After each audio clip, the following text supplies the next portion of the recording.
اس وقت امت کا سب سے بڑا مسئلہ یہی ہے، جو جامع ترمذی میں حدیث ہے کہ ہر امت کا کوئی نہ کوئی فتنہ ہے اور میری امت کا فتنہ مال ہے۔ اور بخاری اور مسلم دونوں میں حدیث ہے، نبی علیہ السلام نے اپنی وفات سے 1 مہینہ پہلے شہدائے احد کے قبرستان میں جا کے ان کی قبروں کے اوپر جنازہ دوبارہ پڑھا۔ 8 سال کے بعد 3 ہجری میں غزوہ احد ہوا اور 11 ہجری میں نبی علیہ السلام کی وفات ہوئی، تو آپ نے اپنی وفات سے 1 مہینہ پہلے وہاں پہ خطبہ دیا۔ میں نے کربلا والے ریسرچ پیپر میں خطبہ ڈالا بھی ہوا ہے۔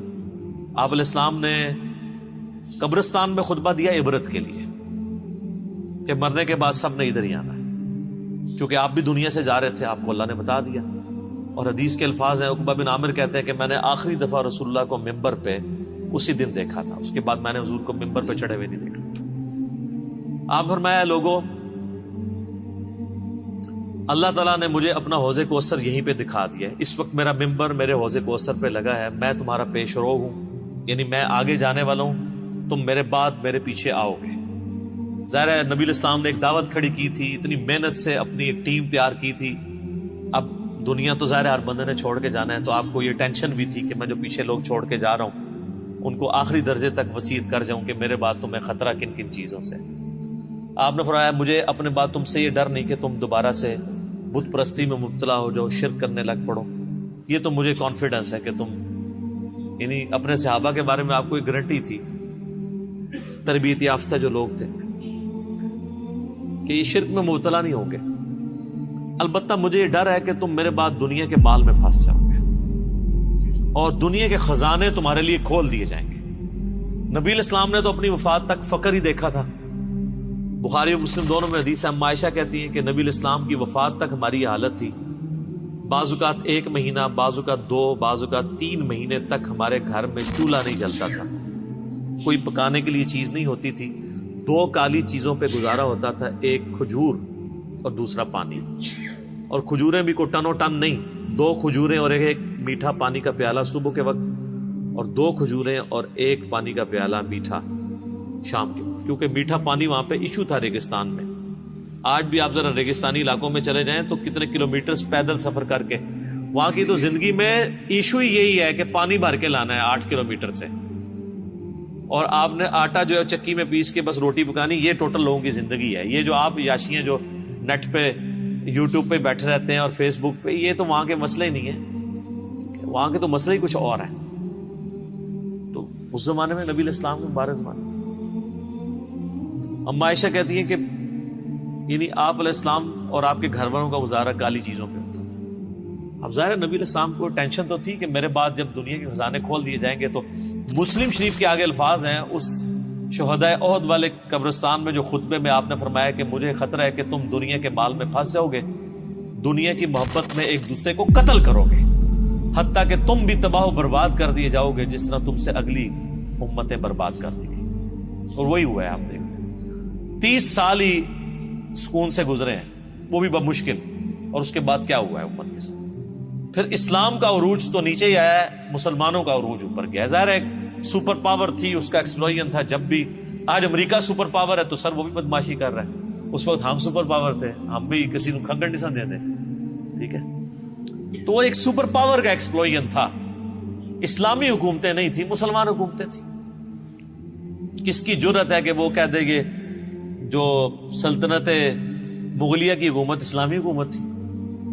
میرا خود تعلق مغلیہ خاندان سے ہے، میں کیسے یہ کہہ دوں؟ اللہ کو جان دینی، مسلمانوں کی حکومتیں تھیں، اسلامی حکومتیں تو کوئی نہیں تھی۔ نہ سلطنت عثمانیہ جو ہے وہ اسلامی حکومت تھی، مسلمانوں کی حکومت تھی۔ تو آپ علیہ السلام کو بتا دیا گیا کہ فتنہ مال ہے، یہ صورت اسی فتنے کو ایڈریس کرتی ہے۔ اور بخاری اور مسلم دونوں میں ایک حدیث موجود ہے متفق علیہ کہ نبی علیہ السلام نے یہی سورت پوری تلاوت کی، پوری سورت پڑھنے کے بعد کہا کہ آدمی کہتا ہے میرا مال میرا مال میرا مال، یہی کہتے کہتے مر جاتا ہے، حالانکہ تیرا مال تو وہ ہے جو تو نے کھا پی لیا یا پہن کر بوسیدہ کر لیا کپڑے، یا آخرت میں اللہ کے لیے بھیج کے، اللہ کی راہ میں خرچ کر کے اپنے لیے سٹور کر لیا۔ یعنی جو اللہ کی راہ میں خرچ کرتے ہو یہ تمہارا مال ہے، باقی تو تیرے وارثوں کا مال ہے۔ بخاری اور مسلم دونوں میں حدیث ہے، نبی علیہ السلام نے فرمایا انسان کے 3 دوست ہیں، ایک ہی ساتھ جاتا ہے، 2 باہر ہی رہ جاتے ہیں، اس کے رشتہ دار اور مال یہ قبر سے باہر رہ جاتے ہیں، اور اس کے اعمال قبر میں ساتھ جاتے ہیں۔ بخاری اور مسلم دونوں میں حدیث موجود ہے، نبی علیہ السلام نے فرمایا کہ ابن آدم کے پاس اگر سونے کی 2 وادیاں ہو نا تو وہ کہے گا تیسری بھی آ جائے، اس کا پیٹ صرف قبر کی مٹی بھرے گا۔ یہ لالچ ایسی چیز ہے جس کے پاس مال آ جائے اس کی بھی ختم نہیں ہوتی، یہ قبر کی مٹی اس کا پیٹ بھرے گی۔ یہ ساری حدیثیں بخاری مسلم میں جتنی میں بیان کر رہا ہوں، باہر کی کتابوں سے، اور یہ تقریباً آلموسٹ 17 رکت انگیز حدیثیں میں نے مسئلہ نمبر 51 میں ریکارڈ کروائی ہیں۔ رزق حرام کی مذمت، دنیا پرستی کا انجام اور اس کا علاج۔ 11 آیات قرآن حکیم سے کراس ریفرنس کے طور پہ پیش کی، جس میں نے یہ صورت بھی ڈسکس کی تھی، اور 17 احادیث بخاری اور مسلم سے۔ وہ سننے والا لیکچر ہے، قبلہ صحیح کرنے والا لیکچر ہے، مسئلہ نمبر 51۔ تو نبی صلی اللہ علیہ وآلہ وسلم کو یہ بات پتا تھی کہ میرے بعد فتنہ کیا بننے والا ہے امت کے، تو آپ کا زہد پریکٹیکلی آپ نے پروف کیا۔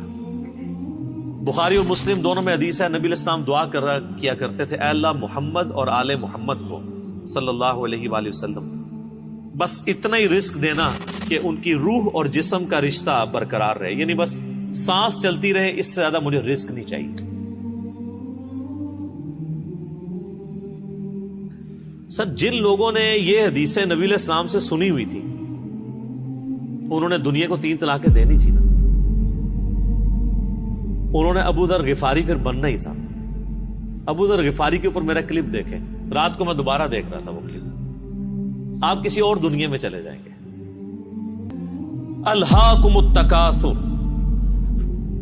غافل رکھا تمہیں، ہلاک کر دیا تمہیں زیادہ مال جمع کرنے کی ہوس نے، حتی زرتم المقابر، یہاں تک کہ تم نے قبروں کا منہ دیکھا، یعنی مرتے دم تک مال مال مال مال، اینڈ کوئی نہیں ہے جب تک کہ قبر کی مٹی میں نہ جا کے مل جاؤ۔ کلا سوف تعلمون، ہاں ہاں تم جلد ہی جان جاؤ گے۔